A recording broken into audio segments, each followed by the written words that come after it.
नमस्कार, मैं हूं आपके साथ प्रदीप आजाद। एक बार फिर आज इस प्रोग्राम में बात होगी राजस्थान की सियासत। दरअसल राजस्थान की राजनीति में पिछले कुछ दिनों में जो हलचल मची हुई है, कांग्रेस बीजेपी पर आरोप लगाती है, बीजेपी कांग्रेस पर आरोप लगाती है, लेकिन वाकई इन आरोप प्रत्यारोपों के बीच राजस्थान की राजनीति, राजस्थान की जनता और राजस्थान की विकास पर अगर हम बात करें तो कहीं ना कहीं फर्क पड़ता है। अब राजस्थान में एक बार फिर बीजेपी ने ये मांग कर डाली। एक बीजेपी के दिग्गज नेता ने सबसे पहले तो ये कह दिया कि राजस्थान में मुख्यमंत्री के तौर पर सचिन पायलट को आगे ना आने देने या सचिन पायलट को सीएम नहीं बनाने का जो मुख्य वजह है वो है अशोक गहलोत। वो नहीं चाहते कि सचिन पायलट राजस्थान के मुख्यमंत्री बने। और हाँ, हो सकता है अगर ज्यादा ही दबाव पड़ा आला कमान का तो हो सकता है वो किसी अपने चहेते व्यक्ति को सीएम की कुर्सी सौंप दे, लेकिन पायलट को सीएम नहीं बनने देंगे। एक दूसरा, बीजेपी के कई लीडर्स ने विधानसभा अध्यक्ष से मुलाकात कर ये मांग रखी कि पिछले दिनों जो एक हाई वोल्टेज ड्रामा कांग्रेस में हुआ था और उस दौरान जिन विधायकों ने अपने त्याग पत्र विधानसभा अध्यक्ष को रात को उनके घर जाकर सौंपे थे, उन्हें मंजूर क्यों नहीं किया। दरअसल कहानी पूरी सियासी और जिस तरीके के आरोप प्रत्यारोपों का जो दौर चल रहा है, पब्लिक भी उसे देख रही है।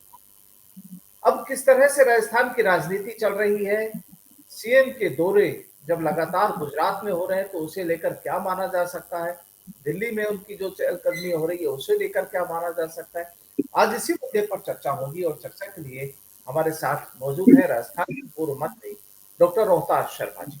शर्मा जी, आपका बहुत बहुत स्वागत है हमारे साथ जुड़ने के लिए। नमस्ते नमस्ते नमस्ते। डॉक्टर साहब आपका भी सबसे धन्यवाद। पहले जी डॉक्टर साहब सबसे पहले जानना चाहेंगे कि अब वर्तमान में राजस्थान में पॉलिटिक्स में जो हालात चल रहे हैं, हाल ही में वसुंधरा जी ने जी बीकानेर का दौरा भी किया, आप लोग भी वहां पर पहुंचे थे, तमाम दूसरे लीडर्स भी यहाँ पर अब दाव पेच खेल रहे हैं, कांग्रेस में भी वही हालात चल रहे हैं। तो आपका नजरिया क्या है राजस्थान की वर्तमान सियासी हालत पर। देखिए, राजस्थान की हालात सचमुच दोनों ही पार्टियों की बहुत खराब चल रही है। नंबर एक, जो कांग्रेस पार्टी का मामला है वो इतना बिगड़ चुका कि ना तो अब हाईकमांड के काबू में आएगा, ना गहलोत साहब के काबू में आएगा और ना ही सचिन पायलट साहब के काबू में। ये मामला सारा बिगड़ गया क्योंकि किस्सा इसमें कुर्सी का प्रमुख रहा है।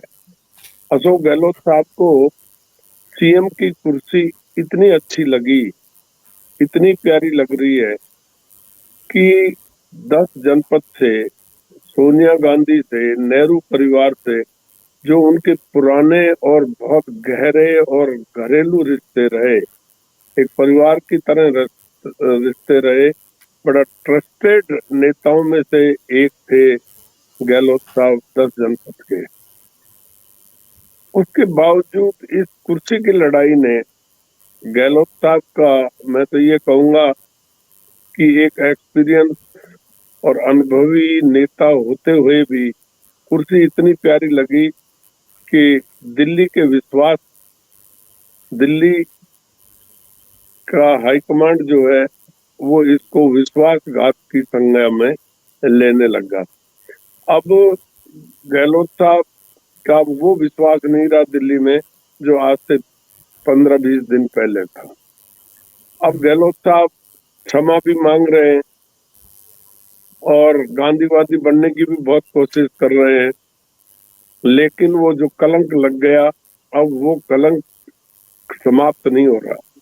दूसरी तरफ सचिन पायलट साहब भी नए हैं लेकिन बहुत ऊर्जावान है।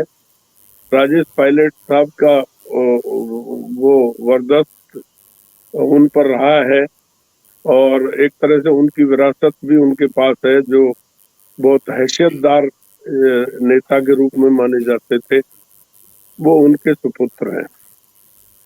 ऊर्जावान भी है, भागदौड़ भी करते हैं, परंतु इन दिनों युवा होते हुए भी उन्होंने जो संजीदगी दिखाई और गहलोत साहब ने जो तीर उन पर चलाए, उनका उसने बड़ी सहज और सरलता से जवाब दिया।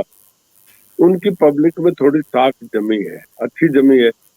युवाओं में उनका एक अट्रैक्शन है, जहां भी जाते हैं भीड़ इकट्ठी करने की क्षमता रखते हैं और लोगों में, युवाओं में विश्वास है कि ये हमारा युवा लीडर मुख्यमंत्री बने। तो ये दोनों हालात चल रहे हैं। अब सवाल ये है कि पायलट साहब को भी ये पता है कि ये मुझे मुख्यमंत्री नहीं बनने देंगे, क्योंकि मुख्यमंत्री बनने में संख्या का खेल है और शायद ना तो दिल्ली हाईकमांड में अब वो दम रही, वो हिम्मत रही, ना हाईकमांड उतना मजबूत रहा कि वो एक ऑर्डर निकाले और सब लोग उसको फॉलो कर लें। अब वो परिस्थितियां बदल गई, हाईकमांड कांग्रेस का कमजोर हो गया। ऐसी स्थिति में सचिन पायलट समझते हैं, इसलिए वो 2023 को लेके चल रहे हैं। हर बात में वो कहते हैं 2023 में हम कांग्रेस की सरकार वापस लाएंगे। हाँ, तो वो उसी उद्देश्य को लेकर वो आगे बढ़ना चाहते हैं, क्योंकि उनको पता है कि ये जो एमएलए अभी हैं, जो भी हैं, वो अशोक गहलोत का साथ नहीं छोड़ेंगे और इस प्रकार उनको 2023 में ही एनर्जी लगानी चाहिए, जो उसमें वो लगा रहे हैं। अब गहलोत साहब को जो प्रॉब्लम है वो ये है कि 2-3 नेताओं को हाईकमांड ने नोटिस दे दिया। अब उसका क्या जवाब और उसका क्या असर होगा, अब ये सब चुनाव के बाद जो 19 तारीख को परिणाम आ जाएगा कांग्रेस पार्टी के प्रेसिडेंट का, ऑल इंडिया के, उसके बाद देखते हैं कि क्या हालात बदले और क्या ऊपर वाले निर्णय लेते हैं, ये उस पर डिपेंड करता है। जहां तक खड़गे साहब का मामला है, खड़गे साहब सीनियर लीडर हैं, बहुत पुराने हैं कांग्रेस के और बहुत उनकी बहुत एक साउथ में तो हैसियतदार है, पर नॉर्थ में भी खड़गे साहब का लोहा सब मानते हैं कि वो ईमानदार और अच्छे सीनियर लीडर हैं। खड़गे साहब ने अपनी आंखों के सामने ये सारा ड्रामा देखा है, वो ऑब्जर्वर में से एक थे जब ये घटनाक्रम चला, तो उन्होंने सारा देखा है। अब वो क्या निर्णय लेते हैं, परिस्थितियों बस ही उनको निर्णय लेना पड़ेगा, सारी उनकी भी शायद नहीं चलेगी, क्योंकि कांग्रेस में जो लोग हैं, युवा कुछ है, मुझे लगता है कि युवा गहलोत साहब से रिवोल्ट कर सकते हैं, क्योंकि अगले टिकट का मामला है। अब साल भर बाद चुनाव होने वाला है, तो कांग्रेस में जो युवा हैं और जो वर्तमान में विधायक हैं, उनको ये लग रहा है कि अगला टिकट तो कम से कम हमें मिले, और अगला टिकट मिलने की चाहत में वो खेमा पाड़ा बदल सकता है, तो गहलोत को बहुत बड़ा झटका लग सकता है। गहलोत साहब शायद इस बात से भी चिंतित हैं कि मेरी जो मेजोरिटी है ये टूट सकती है, क्योंकि सब एमएलए को अपना फ्यूचर का सवाल है। आपने देखा नहीं, उत्तर प्रदेश में वो जो सपा वाले थे, कांग्रेस वाले थे, वो रातों रात टूट करके और बीजेपी की जय बोलने लग गए थे। तो हालात दोनों तरह हैं, कुछ लोग बीजेपी का दरवाजा भी खटखटा सकते हैं, लेकिन बीजेपी के हालात अब इस तरह से कोई अच्छे हालात नजर नहीं आ रहे। अगर वसुंधरा जी को प्रोजेक्ट कर दें, दिल्ली हाईकमांड, अगर बीजेपी का हाईकमांड वसुंधरा जी को प्रोजेक्ट करता है, तो निश्चित तौर पर बीजेपी की सरकार ये अब भी बन सकती है और बाद में तो बनेगी चुनाव के बाद, कोई दिक्कत होगी नहीं।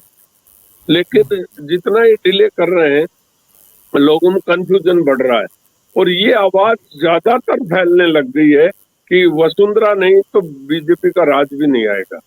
ये अधिकतर लोग, गांव में पूछ लो, 70-80% लोग यही कहते हैं कि बिना वसुंधरा के बीजेपी का राज नहीं आया। ऐसे में 3 ही चेहरे हैं जिनकी ओर जनता गंभीरता से सोच रही है, वसुंधरा राजे सिंधिया, अशोक गहलोत और सचिन पायलट। अब इन तीनों चेहरों के कौन से के स्टार अच्छे चल रहे हैं और उस स्टार पर निर्भर करता है। परंतु ये जरूर है कि अगर कंटेस्ट हुआ तो कंटेस्ट एक ही सूरत में हो सकता है कि वसुंधरा राजे सिंधिया वर्सेस सचिन पायलट। ये अगर हुआ तो कंटेस्ट होगा, अदरवाइज वसुंधरा राजे सिंधिया को लीडर बना दिया तो वो एक तरफा जीत होगी और शायद गिनती के 2, 4, 5 भी किसी दूसरी पार्टी का जीतना बहुत मुश्किल हो जाएगा। ये मतलब मेरा मानना है।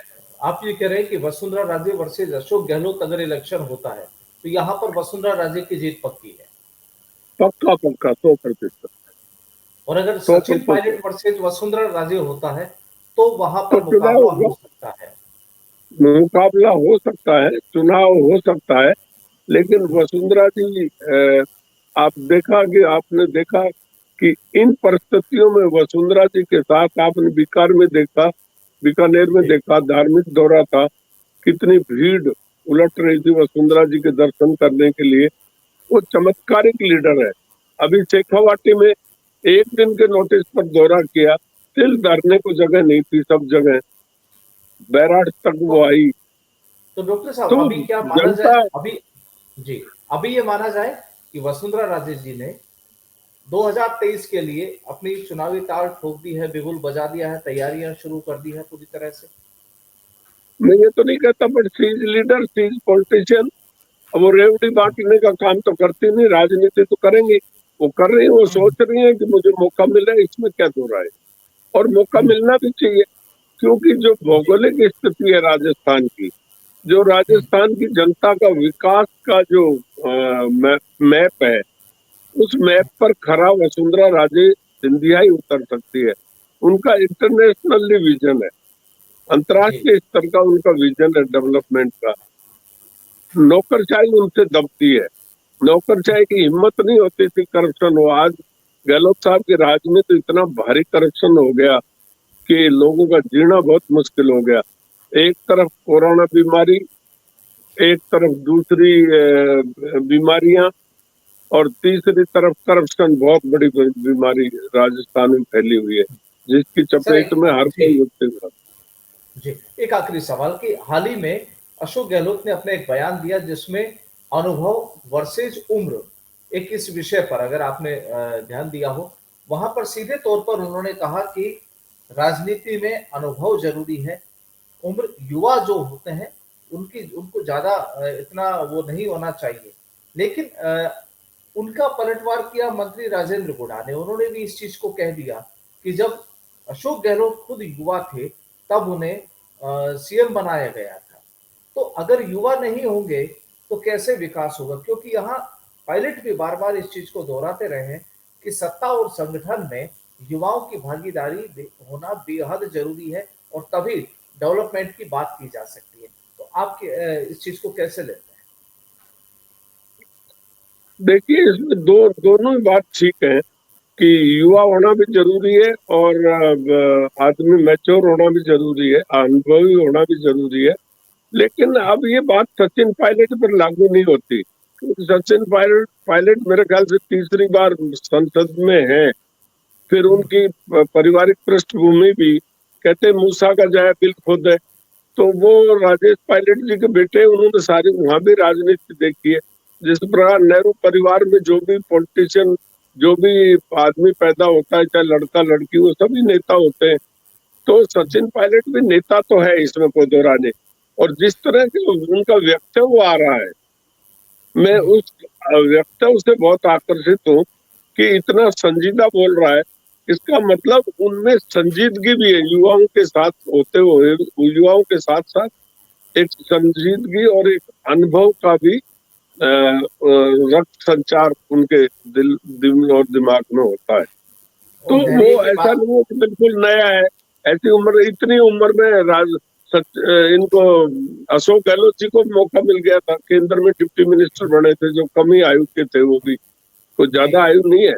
जब राजस्थान के प्रदेश अध्यक्ष बने, जब सब दंग रह गए थे कि एक्सपीरियंस और वृद्ध सब डरे रह गए, ये युवा कांग्रेस का अध्यक्ष बन गया राजस्थान का। जी और उस वक्त माथुर साहब चीफ मिनिस्टर थे। तो ये कोई बात नहीं है। अनुभव बहुत, आदमी मैच्योरनेस हो, अनुभव हो, सूझबूझ हो, तो राज तो चला ही सकता है। लेकिन मैं ये मानता हूँ मेरा बहुत एक्सपीरियंस रहा, मैं कांग्रेस में भी रहा, बीजेपी में भी रहा। मैंने जी देखा है कि भैरू सिंह शेखावत और हरदेव जोशी, उनका कार्यशैली और काम करने का तरीका एक अलग तरीका था, और वसुंधरा राजे सिंधिया का जो काम करने का तरीका है, वो उससे क्या है कि मैंने देखा कि प्रशासन पूरा दबता है उनसे। प्रशासन उनको मूर्ख नहीं बना सकता था, वो ब्यूरोक्रेसी से काम ले सकती थी। राजस्थान की जनता की तो बहुत महबूब नेता रही है। राजस्थान की जनता का तो उनको इतना प्यार है कि भीड़ उमड़ पड़ती है, जैसे कोई देवी देवताओं के मंदिरों में पड़ती है त्योहारों पर। ऐसे तो वसुंधरा जी का एक करेज, सेपरेट करेज है।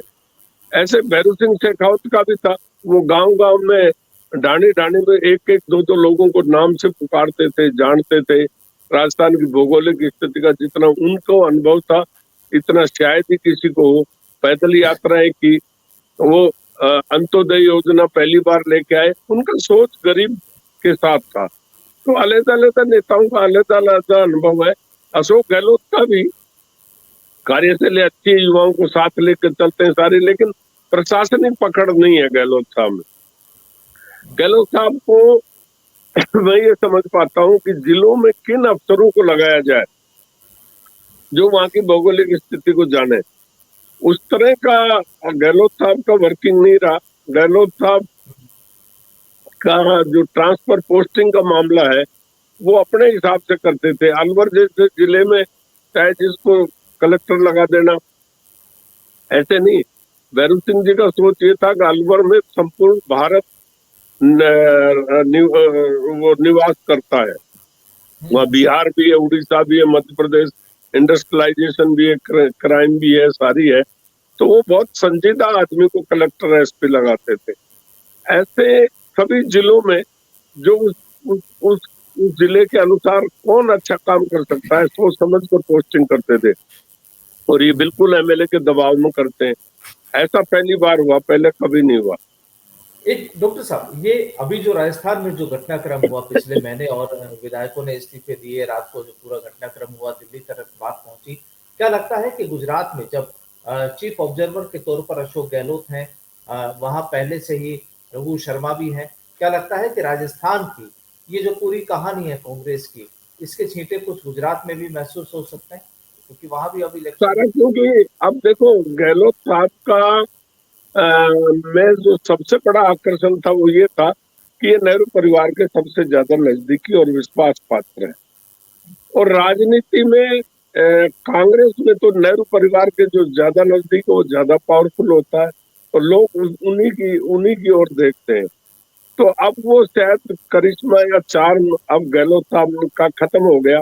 अब ना तो वो गुजरात में चलेगा, ना वो राजस्थान में चलेगा, क्योंकि चाहे जीरो हो जाए पार्टी, पर बिना नेहरू परिवार के कांग्रेस कुछ नहीं है।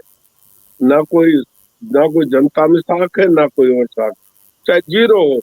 पर उनको विरासत ऐसी है पंडित जवाहरलाल नेहरू की, मोतीलाल नेहरू की, इस परिवार की, ये हैसियत जनता में सदैव बरकरार अभी तो है और रहेगी।